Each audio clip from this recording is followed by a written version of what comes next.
How to download Truist app and log into Truist mobile banking. Hi everybody, welcome back to our channel. In today's video I'll guide you on how you can download the Truist app and log into Truist mobile banking, so make sure to watch the video till the end. In order to download the Truist mobile banking application, head over to your app store and then in the search box just go ahead and then type in Truist. Once you type in Truist, you'll be able to see the first application, that is Truist Mobile.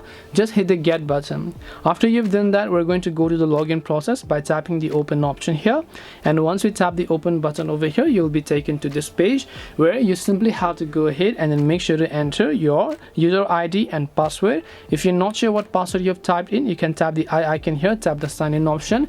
In order to successfully go ahead and then view your password, if you happen to forget your user ID or password, you can tap the forgot user ID or password option here in order to go ahead and then reset them.